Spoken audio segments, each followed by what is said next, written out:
जय श्री राम, जय श्री बालाजी महाराज, जय माता की। माँ दुर्गा की भक्ति करती हूँ और बार बार एक ही स्वप्न आता है। क्या रहस्य है इस स्वप्न के पीछे? और कई भक्तों के साथ ये चीजें होती होंगी, जब कभी भी आपको एक जैसा स्वप्न बार बार आता हो, लगातार आता हो, तो शक्ति कुछ ना कुछ संकेत आपको स्वप्न के माध्यम से दे रही है।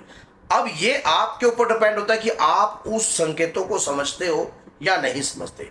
जब कभी भी ऐसा हमारे साथ होए तो आपको तुरंत अलर्ट हो जाना चाहिए कि हमारी कोई पूजा भक्ति भाव से कोई दिव्य कृपा हमें प्राप्त हो रही है या हमसे प्रसन्न हो रही है। मान लीजिए आपको स्वप्न आ रहा है कि आप माँ दुर्गा के वस्त्र बदल रहे हो या बदल रही हो।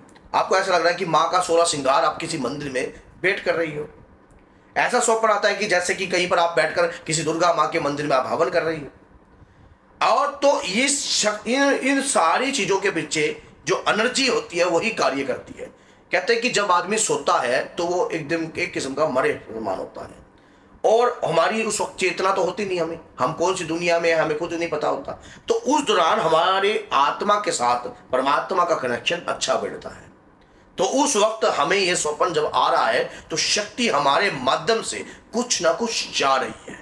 और भक्ति में तो अपार शक्ति छुपी है, एक रहस्यमय शक्ति छुपी है। जो आदमी निरंतर अपने इष्ट अपने आराध्य की भक्ति करता है या उनके नाम का गुणगान करता है, उसके शरीर पर तरंग रूप में आकर शक्ति जो है बात भी करती है। जैसे कि सवारी आ जाना, या आप किसी दुर्गा माँ के मंदिर में आपको सवारी जैसा महसूस हो रहा है, आपको वैष्णो माँ के दर्शन होते हैं या आपकी कुल देवी के दर्शन होते हैं, तो उस मंदिर की शक्ति या उस दिव्य जो भी आपकी इष्ट है, जिस भी शक्ति की आप आराधना करती हो, माँ कालका की करती हो या जिस भी शक्ति करती हो, तो वो आपको मान लीजिए इंडिकेटर दे रही है किस चीज का? भक्ति का, पूजा का, पाठ का। कोई शक्ति आपको जगाना चाहती है। ऐसा ही केस मेरे पास आया कोलकाता से।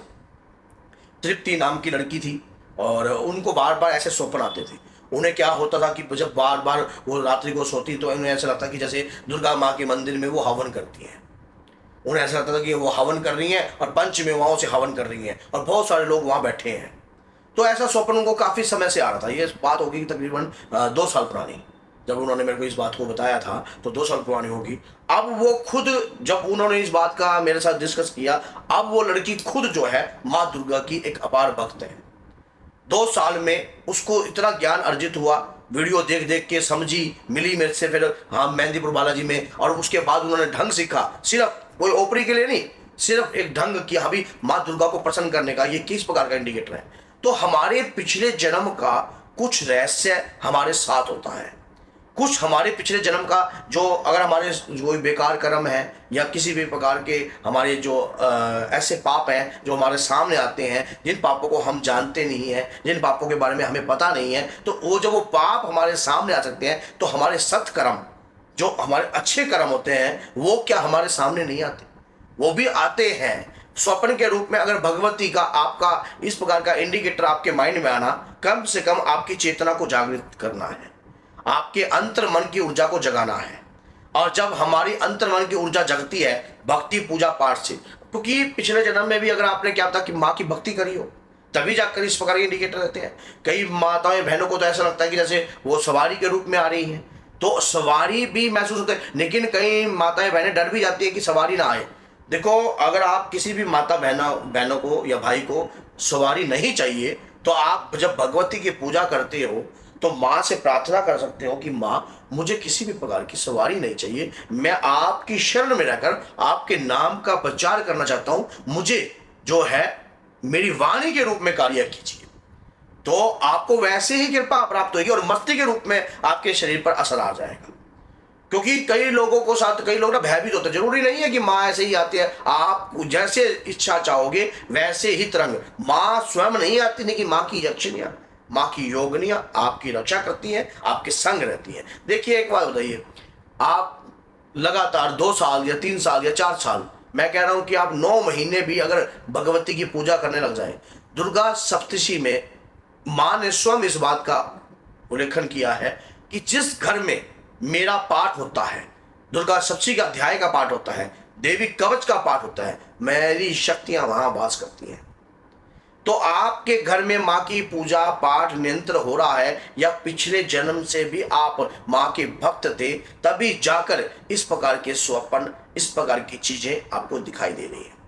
और ये तो बल्कि सोने पर सुहागे वाला काम है। जब ऐसी ऐसी चीजें आपको दिखाई देती है तो सोने पे सुहागे वाला काम है। ऐसे समय को कभी भी आपको खराब नहीं करना चाहिए तुरंत, बल्कि इन इंडिकेटरों को समझकर अपनी भक्ति, अपनी पूजा, अपने पाठ को और बढ़ाना चाहिए। एक नियम के अनुसार आपको खुद को लगेगा आपके जो रुके हुए काम है सारे बनने लग जाएंगे।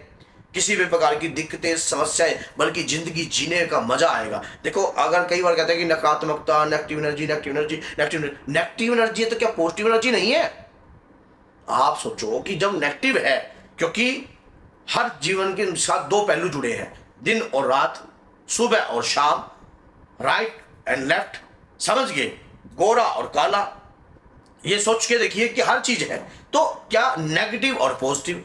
तो पॉजिटिव एनर्जी भी भक्तों के शरीर पर आती है, खानदान की शक्ति आती है, ऊर्जा आती है, कुल देवी की शक्ति आती है, कुल देवता की शक्ति आती है, उनके जीवन से जुड़ी हुई, पिछले जन्मों से जुड़ी हुई जो उन्होंने भक्ति पूजा पाठ करी है, वो पुरुषार्थ भी जो है उन भक्तों के साथ चलता है।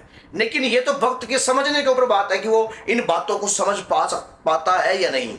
कई भक्तों को तो ये बातें समझ में नहीं आती, उनके ऊपर से ऐसे टप जाती हैं, लेकिन कई भक्तों को ये बातें बहुत गहराई से समझ में आती हैं। वो समझ जाते हैं कि इन चीज़ों को समझने के बाद जो है उनका माइंड काम करता है, और जब काम करता है उन्हें लगता है कि वाकई में कोई शक्ति है जो शरीर पर आ रही है।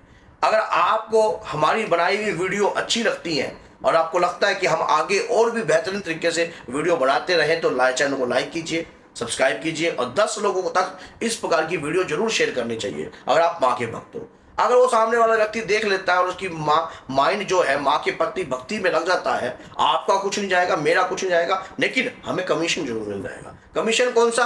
अज्ञात रूप का, भक्ति का, कृपा का। जाने अनजाने में भी अगर हमारे द्वारा कोई सत्कर्म हो जाता है या कोई अच्छा कर्म हो जाता है, तो हमारे कई प्रकार के पापों को वो धो सकता है।